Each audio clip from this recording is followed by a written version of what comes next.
Abi işte niye takipçin yok? Abi niye şöylesin? Abi niye böylesin?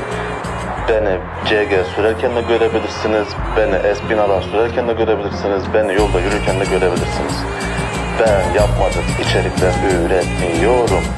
Benim tek bir amacım var. Sadece ve sadece motor sürmenin keyfinin ne kadar iyi olduğunu gösterebilmek. Bu yüzden geri kalan hiçbir şeyin önemi yok. Tavsiyemdir. Ayrıca kazadan sonra kendimi toparladım. Daha güzel videolarla karşınıza çıkacağım. Hoşça kalın.